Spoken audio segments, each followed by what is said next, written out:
Headline edition, July 8, 1947. The Army Air Forces has announced that a flying disc has been found and is now in the possession of the Army. Army officers say the missile found...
From the studios of Blackwater Media in the city of Atlanta, it is the Shadowland Radio Show, and I want to thank each and every one of you for joining us for another edition of the program. I'm, of course, your host, Dr. William Lester, and I like to begin each episode of the show by thanking those new listeners and those new subscribers who have signed on through YouTube. You can listen on YouTube at our channel at Blackwater Media. And you can find archived episodes, full-length, uncut episodes going all the way back to June of 2014 on YouTube. And make sure that you become a subscriber. You can also listen to the program on Google Plus and on Facebook. If you go to Facebook, just type the name into the search engine, Shadowland Radio Show. It's right there. And again, scrolling all the way back to summer of 2014, hear all of the great guests. Read the commentary, the profiles of the guests, and listen to full-length, uncut episodes. Finally, if all else fails, and I can't believe it because all you guys have all these devices, right? You've got your iPhones, you got the iPad, you got the Kindle, you got your laptops. Some of you folks listen on an Xbox, which to me is crazy, but you do it. And but you can go to shadowlandradioshow.com and same thing, click on the episode tab and you can hear all of the episodes going back more than a year. Now, on this episode, we're going to get into some areas, I would say, spiritual, paranormal, of course. And one of my favorite niches, we're going to get a little bit biblical, which is going to be very interesting. And we're going to bring on a very special guest, a researcher, author, and ordained minister, Mr. Rod C. Davis. Mr. Davis, welcome to the Shadowland Radio Show. Thank you very much. I'm very happy to be here. Thank you. Why don't you start off? Because, I know that if I get going, I'm not going to do it justice. Would you give the listeners a little bit of your background, a little bit of a bio, a little thumbnail, and we'll just kind of take it from there. A little bit of a background. Well, okay, let's open up your whole dossier. Okay. One of the things you mentioned was paranormal, and I have had a life full of paranormal, and so has my wife. We had our first paranormal experience when we were dating, but probably the most memorable for both of us and our children was when we were attempting to purchase a house, and I'm saying attempting to because when we were moving from Maine to Connecticut, my lawyer called me and said that he wasn't able to close on the house because he couldn't get a clear title. And that turned out to be very prophetic. when we moved in, the owner said that what he would do is until he cleared up the problem, which was an easement on his driveway. Mm-hmm. The driveway was about a quarter of a mile long going back into the woods. So he said, pay me a rent and I'll deduct the rent payments from the mortgage purchase price until it's cleared up. And I said, that's fair enough. And thank God that it turned out that it had to be that way. We moved in. The house smelled like rotten eggs when we opened it up. And the dogs, we had basset hounds. All they did was bark. They were very uneasy, very unhappy. Our daughter's cat, who was a very pleasant cat, refused to come out from underneath the living room couch. She stayed there and she did her business there. Ooh. And if she went outside, she immediately wanted to come back inside. She didn't know what she wanted to do. One night we came home and every single light was on in the house, including the floodlights out around the outside of the house. And when we walked in, our son was sitting at the kitchen table, and he was just sitting there, no TV on, no radio on, no nothing. Yeah. And we asked him what was wrong, and he said, I heard the TV trays moving around down in the family room by themselves, and that scared the dickens out of him. So that was one of the first things that is really memorable. I'll skip over a lot of the stuff that is very memorable, but two of the most memorable. I slept on my right-hand side and with my hand hanging out over the side of the bed. Mm-hmm. And one night I woke up and something was crushing my hand. The pain was so intense, incredible, and I jerked my hand back, not thinking that it would even move based on the pressure that I was feeling, but it came back very easily, and the pain went away. But it was about a minimum of 10 years before I was ever able to sleep with my hand hanging over the bed again. My goodness. Then one night I woke up and my wife was doing sit-ups in bed. What? It was in the wee hours of the morning. She was doing sit-ups in bed, and it was like she was a board hinged at the waist.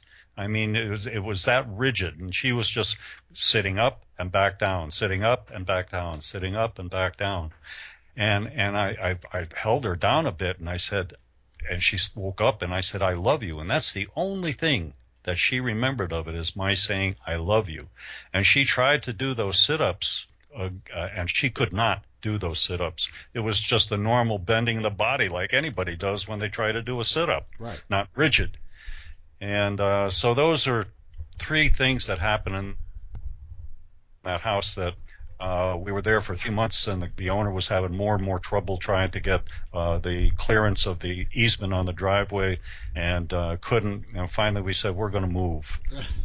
and it was a real blessing. The dogs went back to normal, our lives went back to normal, and the cat went back to normal. So did you ever have a chance to like investigate exactly what's with this house, what's the history or something like that? Well, we did find out that it turned out our daughter worked for the owner in his hot dog stand, mm-hmm. and the owner's daughter also worked there, and our daughter overheard her saying that bad things go on in that house, and that they've had problems trying to sell it. And I didn't go back, but our son did go back years later, and he said that there was huge boulders in the driveway preventing anybody from driving up there. Okay. And he decided to walk up to see what the house was like, and it was torn down. And we did find out that the house was built on a Indian burial ground. And I don't know if that had anything to do with what went on in there, but when I left when we moved out, I went back the next day to get some odds and ends that were still in the garage. And when I opened up the garage door, that horrendous rotten egg smell just was almost overwhelming. And that the house definitely had issues, and I don't know if it was because of the Indian burial ground or what, but it certainly didn't have anything to do with us, because before there and after there, we never had anything like that happen to us. It's almost these days, it's almost like a cliche. You know, when we hear the term Indian burial ground, we immediately, right, we think, well, there's probably going to be a problem here. And I wonder if that's because of the proliferation of, you know, paranormal information on TV and on the internet or something. Sure, and then you also have that the movie where the blonde little girl Carol Ann was saying. Oh, Poltergeist. Yeah. Poltergeist. That supposedly on the first one was built on an Indian burial ground, and that's what caused it, I believe. Or was it just a burial ground? You're right. It may have been Indian, but I think that was like planted a seed in people. Like, okay, so you build on the Indian burial ground, there's going to be trouble. And I've heard it a million times. It's so prominent that I even saw it referenced in an insurance commercial on TV for house insurance, and they were, you know, taking it tongue in cheek, saying, you know, what if you found out your house was on an Indian burial ground? And so it's proliferated our society, this idea. Would that have been an exclusion? Yeah, I think that they're saying we don't cover that. You know. So you know, you better be sure. That's correct. Yes. When we left Connecticut, in 1999 and moved to Las Vegas, and neither one of us had experienced the desert to any extent before moving here, but we found that we loved the desert. And shortly after we moved here in April of 2000, we moved here in November of 2000. In April of 2000, November of 99. In April of 2000, I was given a spiritual message that I would write an important book. Okay. And I didn't see how that could be, because my inclination toward writing was writing paranormal thrillers at the time. Okay. And in 2003, things spiritually started happening to back up that statement. And in August of 2003, I had gone to bed, and after saying my prayers, I got into bed and was laying on my right-hand side when I felt something land. That's the best way to describe it, on my wife's side of the bed up near her pillow. Oh. And she was downstairs watching television, and this was at 9 o'clock. And I felt it walk diagonally, step by step, across the bed to my legs, and then I felt it settle on my shin just above my ankle. And I didn't move because I was so interested in what was happening. Mm-hmm. And the longer I stayed motionless, I felt the weight increasing, and then I could feel warmth, and then periodically I could feel it move. And I'm a restless type of person, so for me to lay in one position for very long when I'm awake and I may do it when I'm asleep, so I move. And but this time I did not, because I didn't want it to end. And my wife finally came to bed at 10 o'clock. And when I told her what was going on, she ran her hand above the covers where it was at. And the moment that she did that, the weight disappeared. It was gone. And so I figured, well, that was the end of that. And we went to bed, and I went to sleep. I was in bed already. Mm-hmm. And at 11 o'clock, something jabbed me in my stomach area, just below my rib cage on the right-hand side, about 7 inches from my sternum. And the jab was so powerful that it knocked the wind out of me, and the noise I made woke my wife. And it was so powerful, I thought it was going to go all the way through to my back. And that was the same night that this entity came and rested on me.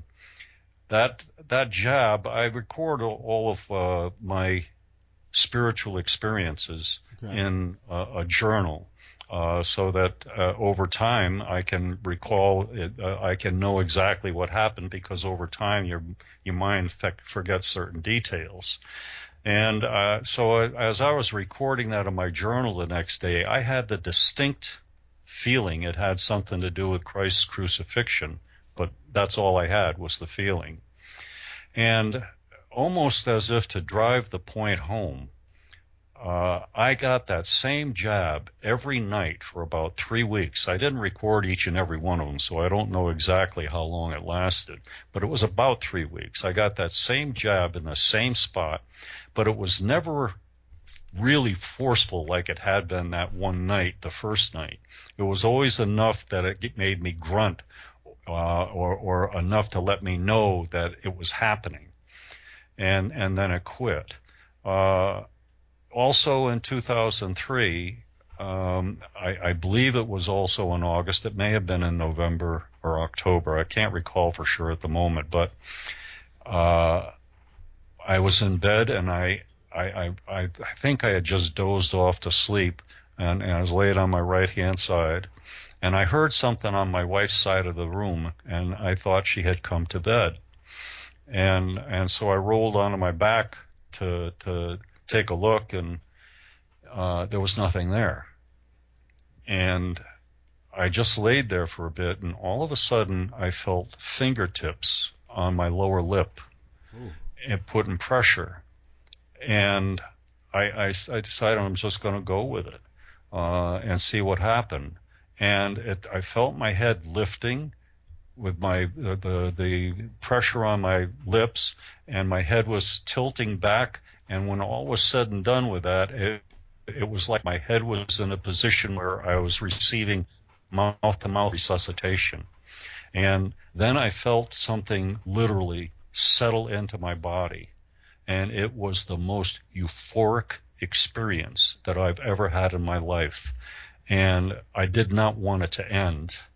And I never felt such peace, and I never felt such love.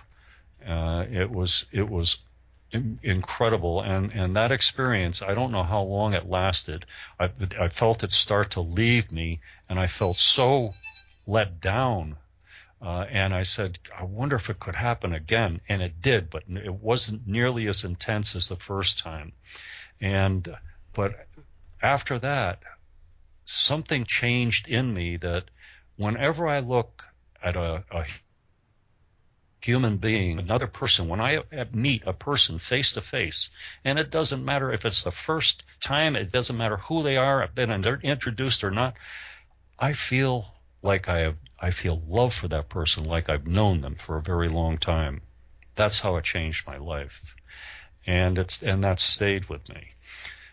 And many more things happened during that period of time, 2003, 2004, and one day in 2005, November 2005, I decided out of the clear blue, it wasn't a conscious thought that I had. Out of the clear blue, I decided I was going to sit down and read my journal. Okay. And when I was reading it, I began to see a pattern to the experiences that I had. And I read it a couple more times, and at that point in time, I knew that I had to find out why, and this is a piece out of my life that is missing that I should have shared. I wanted to know, I had to find out why I knew certain accountings within the Bible could not possibly be of God or Jesus. And I felt that from an early age. And I tried to find answers to it, and I tried to get answers to it, but I never got anything that satisfied it. So I decided at that point in time I was going to earnestly research to find answers to the reason why I knew certain verses, certain stories in the Bible could not possibly be of God or Jesus. One thing that I should mention is also in August of 2003, an image appeared before me that was about a foot taller than me, and the man had long wavy white hair that came down to his shoulders, and he was wearing a robe that wasn't belted at the waist, and the robe was very much like the robe you see Christ wearing in paintings of him. Okay. And he had a Bible in the crook of his left arm, but it was not like the Bibles that we see daily. It was long, maybe 12, 14 inches long, and it was not thick. It was maybe a couple of inches thick, and it was probably the better part of 10 inches wide. Huh. And he had it resting in the crook of his arm and up against his body. And I didn't see his right arm. I don't know if there was anything in his hand or not, and I have no idea how long that lasted. But and I don't know if he gave me any information or not, because all I remember is him just looking at me, and that's all he did, was just look at me. And then it ended. Well, I found out later, years later, that had been Apostle John. Okay. And I began, as I mentioned, I began my research, and I'm sorry to be fragmented. I probably should try to put it all together in a sequence. No, you're fine. But I did want to dip in here and ask, because see, I find this fascinating. When you talked about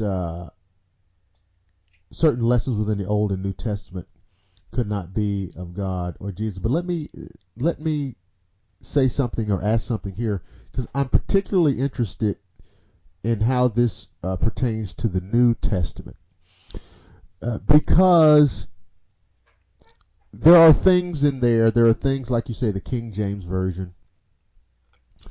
There are things in there that are attributed, for example, to Jesus that he probably never said, and so on and so forth. So is it your determination that these were things that were put in there more or less to give continuity to a story they were trying to tell, or was it just deception, or what is it in your view was going on there? Well, it's not my view, because I can prove it beyond doubt. Okay. Both the Old and New Testaments are severely corrupted. Okay. And the corruption actually began when shortly after Jesus' crucifixion, when the apostles when he sent them out to the nations to preach the lessons he taught them. Mm-hmm. The corruption started right at that point in time, and that's clarified and very succinctly in the Clementine Homilies, which is a writing of the early church father Clement of Rome. Clement of Rome had been personally trained by Peter in Jesus' doctrine, and Peter personally appointed him to be a church father. In the Bible, in the accountings of Clement, it stated there is a epistle from Apostle Peter to James, Bishop of Jerusalem, who was Jesus' brother. Mm-hmm. And in that, he is complaining about the fact that even as he's preaching his master's doctrine, people are taking his words and changing it and preaching something totally different that violates the law that Jesus was giving. And he worried what would happen with his master's doctrine once he'd no longer be here to protect it. Well, he should have been worried. Yes, he should have been worried for sure. When I was doing my research to try to find out why the certain issues, what the certain stories I had that were in the Bible in the Old and New Testaments that I had issues with that I figured could not be of God or Jesus. I tried from 2005 to 2008 and I failed miserably. Every single resource that I studied, ancient biblical resource, did not give me the answers that I was looking for. Okay. And I can only say that this is a gut feeling. I don't know it any other way.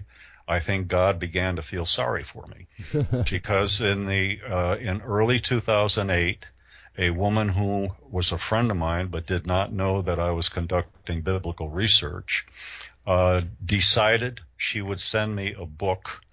And when I received it and opened it, it contained a good number of the answers that I had been looking for. And when I finished studying it, another manifested on its own that I did not go out and search for. It just manifested on its own, and it provided more answers that I had been searching for. And this happened a couple more times. And when all was said and done, I had all the answers I had been looking for. And I knew then beyond a doubt that the stories within the Bible that I thought could not be of God or Jesus were in fact not of God or Jesus, but of men. Let's go back. Let's go back just for a second to the right at the point of the time of the crucifixion, and the aftermath. Okay. Yes. Did you finish your question, or did you? No, I was going to ask a question about that particular point in time. Okay. Okay. Right at that, the crucifixion and the immediate aftermath. What were the things that were made up to corrupt, and why? Okay. You gave me a subject to talk about that I have a lot of passion for. Well, see, I know how to light those fires. There you go. Who was that had that song, Light My Fire? The Doors. Light My Fire. There you go. Anyhow, let me go a little bit before the crucifixion. Okay. Let me go to the last Paschal Supper. When Jesus wanted to celebrate the Passover with his 12 before he suffered. And I say 12, if one reads the information that I'll share, they'll find that Judas was not one of the 12 apostles. Okay. He was among them, but he was not of them. And that is a falsehood that has been perpetrated by men to help create the image that they did, and I'll discuss more about that image that they created. Prior to the crucifixion, Judas had bought a Passover lamb and brought it to this Last Supper that Jesus was going to celebrate with him, but he refused to allow the Passover lamb to be slaughtered in accordance with Moses' Passover law. And if you look in Matthew, Mark, Luke, and John, each one of them tells you that Judas would look for an opportunity to betray his master, but it does not tell you, not in any one of those Gospels does it tell you the opportunity he seized upon.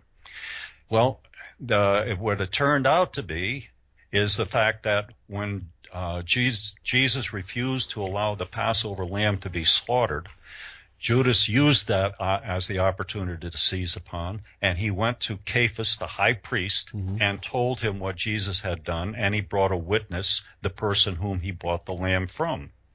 And Caiaphas rent his clothes. He was really upset, and he said, "Truly, this is a Passover of Moses' law that is worthy of death." And that is the reason why Jesus was crucified. Not any of the others that are alluded to in the New Testament. It was the fact that he would not allow the Passover lamb to be slaughtered in accordance with Moses' Passover law. Well, see, that makes a lot of sense. That there's a lot of historical consistency. There's a lot of historical veracity to this reasoning, and I'm so glad that you put this out.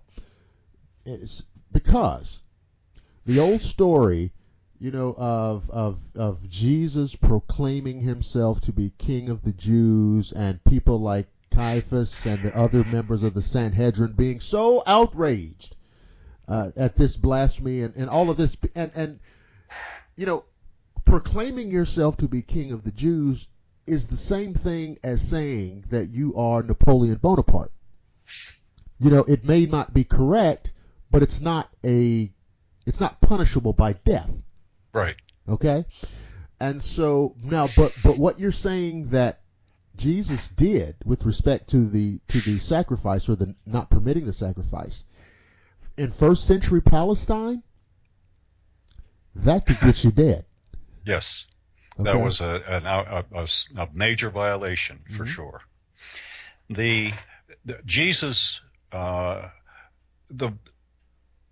should introduce at this point in time, I mentioned the Clementine homilies. Mm-hmm.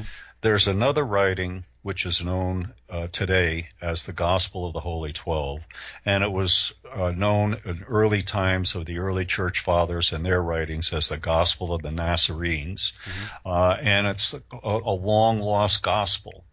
And Apostle John recorded that gospel when he was incarcerated prior to his being thrown in boiling oil. He recorded the gospel. Each day he gave that which he had recorded to a trusted disciple, and that which he recorded until it was finished was shown to the other apostles for their approval. Once it was finished, to protect it from falsification, and that is a supposition on my point, but it's supported by the fact that of what Apostle Peter wrote to Bishop of Jerusalem James, Jesus' brother, about the fact that they were changing Jesus' doctrine, and they wanted to find a way to protect it. It makes sense that they would have taken and hidden it as they did in a Tibetan monastery. There it sat from that time until 1870, when Father Placidus was at that Tibetan monastery, and he found it, and he asked the monks if he would be able to bring it to Rome, and they agreed. On the way to Rome, he translated a good part of it into Latin, and once in Rome, he read it to a gathering of cardinals. Well, when the cardinals found that it contained doctrine that had not been authorized by the First Council of Nicaea, 325 A.D., they deemed that it should be hidden in the Vatican archives because they feared knowledge of the doctrine that it contained could have an adverse effect on the church, and it certainly would have. Thanks to Father Placidus and three others, over time, they got the information of the fragments that Father Placidus had brought back out of the Vatican, and it became public. And it's now, one can find it in many bookstores, Amazon.com, and they can also download it from the Essenes website and my website. The Gospel contains all of the information that provides answers to the holes in the New Testament. And the New Testament is full of a bunch of holes. Absolutely. Yeah. But this gospel fills them all, every single one of them. And one of the things that we know from that gospel is that Jesus did not come into this world to save all of mankind from their sins, as the Pharisee Saul Paul taught. Jesus came into this world to end the bloody sacrifices of the law, and that law is in Exodus 29, verses 10 through 42. They are the rituals and laws for the blood sacrifice for the atonement of sin. He came into this world specifically to end them. God had sent prophets before him to do that, and all of them were reviled, and most of them were slain, because they were trying to eradicate a very dear Hebrew law, the blood covenant and the blood sacrifice rituals and laws. Do you think that's why Jesus was so active in the temple and in certain situations cause a ruckus there? Absolutely. Okay. Absolutely, that's accounted for, so Jesus told in several of his verses within the Gospel of the Holy 12, he made it very clear that the only way man can make an amendment for their sins is that they have to amend their ways and repent. And they have to follow God's law of love. And God's law of love is buried. Men buried God's law of love right from the very I don't know if it was from the very beginning, but God's law of love may have been buried when the Jews were captured by Nebuchadnezzar in Babylon. And at that point in time, many scholars believe that their Gospels were rewritten. And I agree with that, because at that point in time, the Baal religion, which was the religion of Babylon, the way that people were able to remit sin was they brought their firstborn to a priest as a sacrifice, as a blood sacrifice. Well, if one reads Exodus, they read in there that God would harden Pharaoh's heart so he wouldn't let the Israelites leave Egypt. Right. So that he could show them his power ultimately by killing the firstborn of this and the firstborn of that and the firstborn of everything else. Doesn't that sound like Baal religion? Of course. Yeah, it does.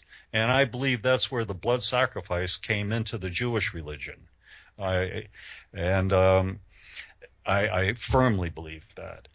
And so anyhow, prophets were sent to eliminate the blood sacrifice, and Jesus, the most famous prophet of all, was sent to end it. Immediately, when Jesus was crucified, and he spent 3 days in the tomb before being resurrected. Prior to his crucifixion, he had gone into the temple on the day of sacrifice with a whip of 7 cords and drove the money changers out of there, saying that this is a house of worship and not a house of slaughter. And Jesus, after his resurrection, appeared in the temple and did this same thing. And the money changers were absolutely terrified. And I believe a couple died of fright.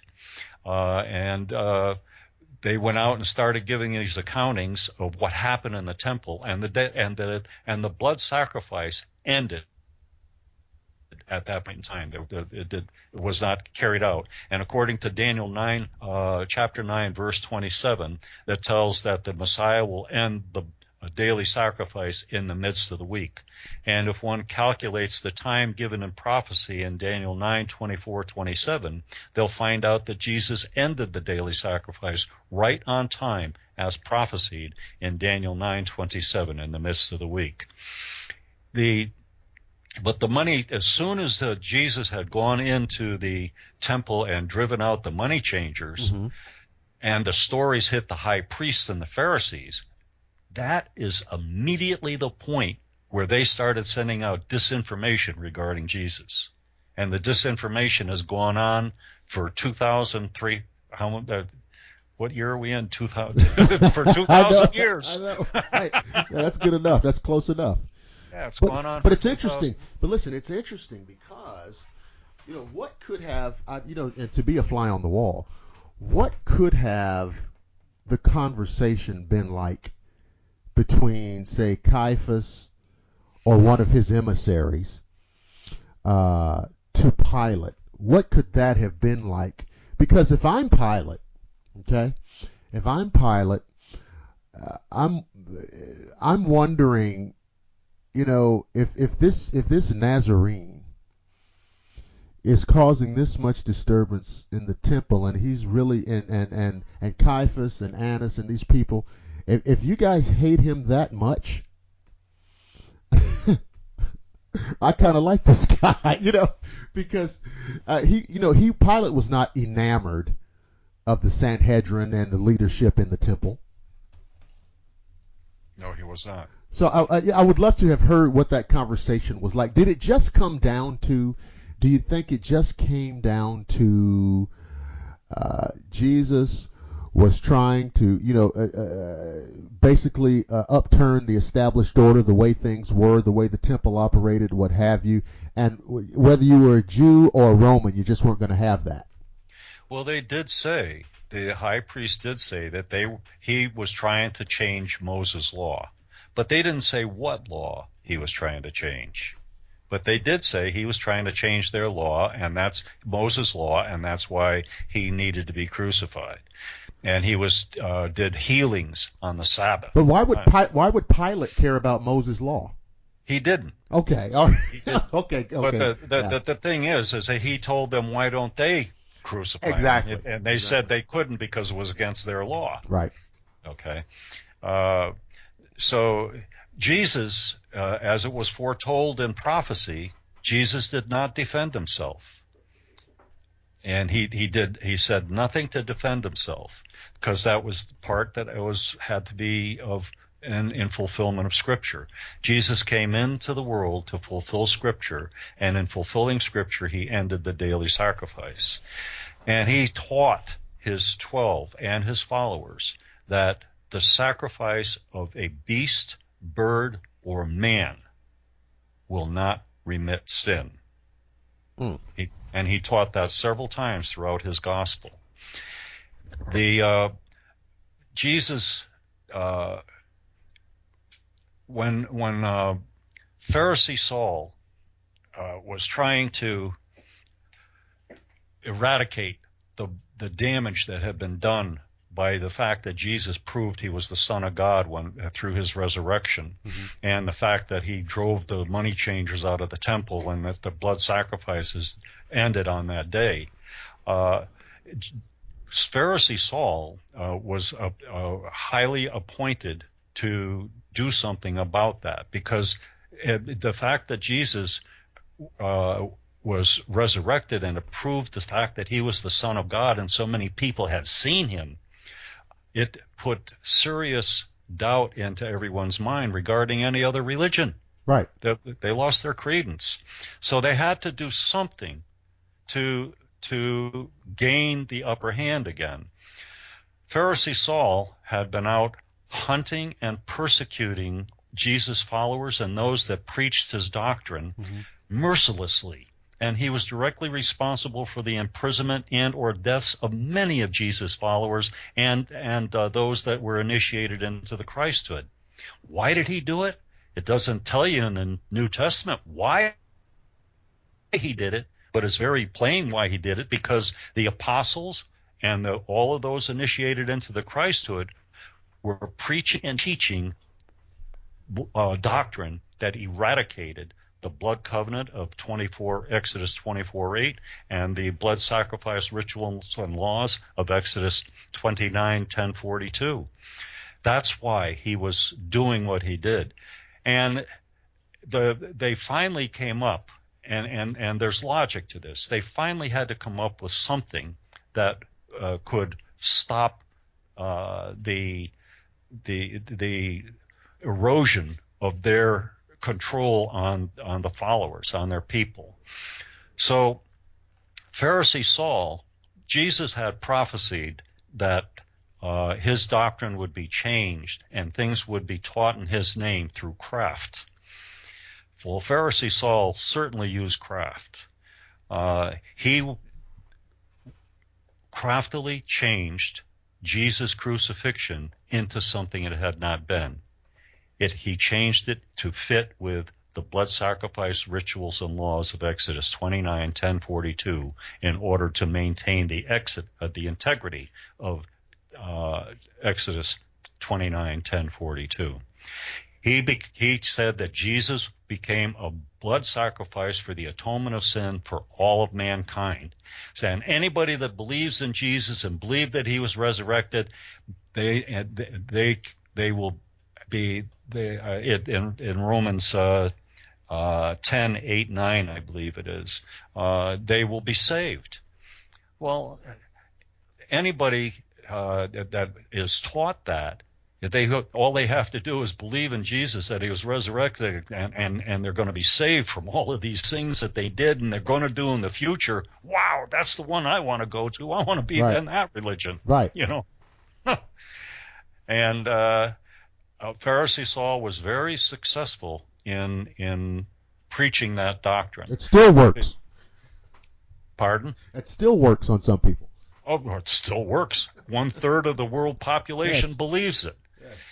And the thing is that Pharisee Saul created that, and I'm sure he had some help doing it, but very craftily he took and he mixed lies with a lot of truth, so that helps to believe the lies that he preached.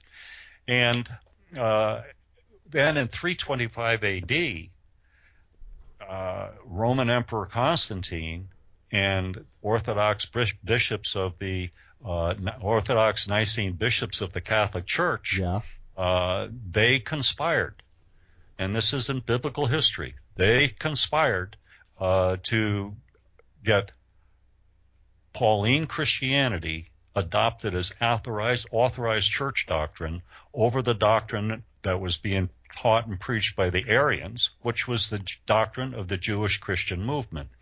And let me go back a little bit. After Jesus' crucifixion, 3 major groups of Christianity evolved.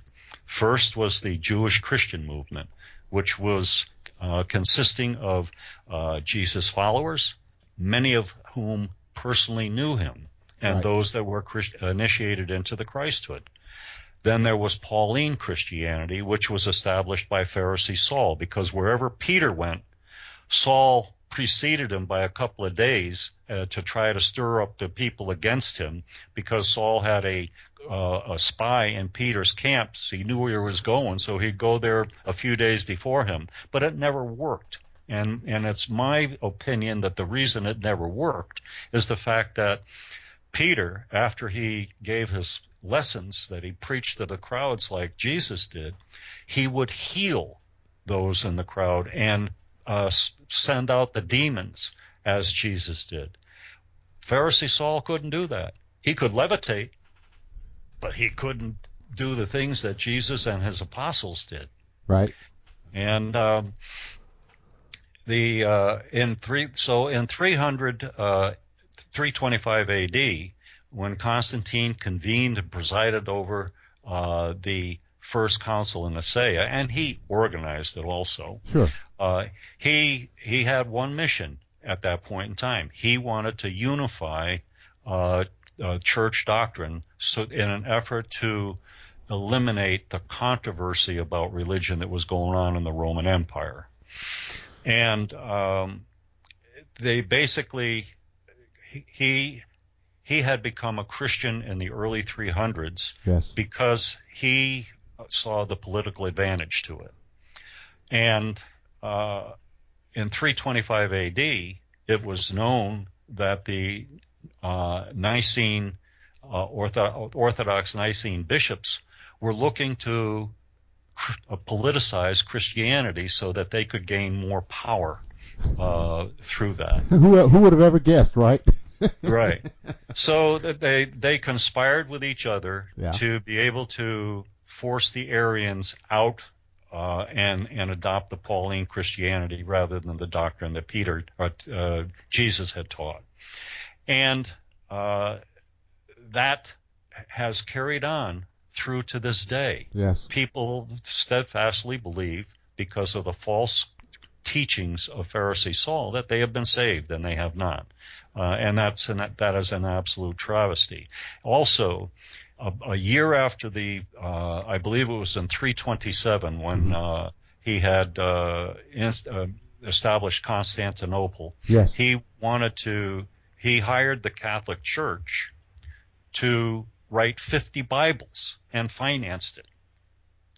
What a perfect opportunity to be able to create church doctrine as they saw fit. Wasn't it also at that same time? It may have been in 325 also, because they were doing so many. They were doing so many doctrinal things that they concocted the birth of Jesus as 325 to kind of gloss over the Feast of Saturnalia, which was a traditional Roman celebration. Jesus' birth prior to Roman Emperor Constantine exercising his influence on church policy was celebrated on January 6th. Okay. And he had it changed to December 25th to coincide with a pagan holiday, pagan festival. The Feast of Saturnalia. Yeah, that is celebrated the days getting longer. Winter solstice. Yes. Things of that nature. Yes. And Constantine, even though he dubbed himself to be a Christian in the early 300s, he was not a Christian, because biblical history shows that he practiced nothing but pagan beliefs. Absolutely nothing but pagan beliefs. And then just prior to his death, he called upon the high bishops to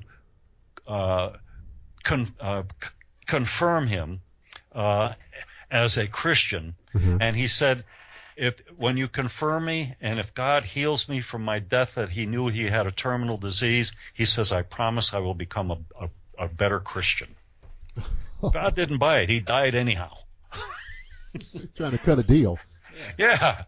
But he did try to cut a deal. And the guy was a scumbag. And the Catholic Church made him a saint. Now, it's interesting. It's so interesting that obviously these things are in the archives, in the Vatican, Rome. They know these things that you're saying.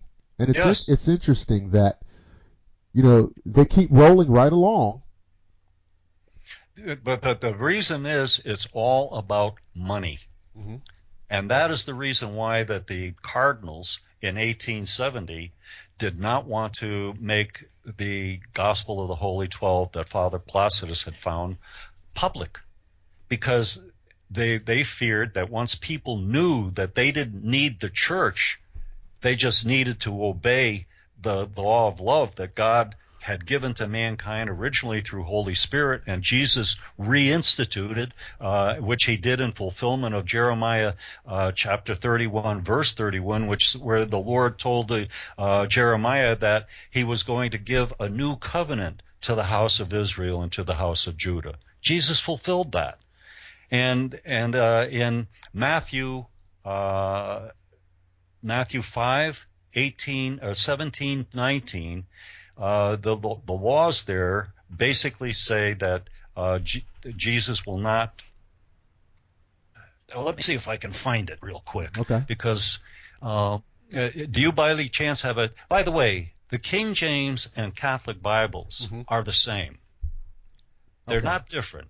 The lessons in the Old and New Testaments, even though the wording may be a bit different, the lessons convey the exact same message. So there's no difference. There is other information in the Catholic Bible that is not in the King James and Bibles, but the fact of the matter remains is that I'm going to find Matthew. Hold on one second. Here we go. Matthew. Okay. Let's see, chapter 5. Matthew chapter 5, okay. Chapter 5, okay.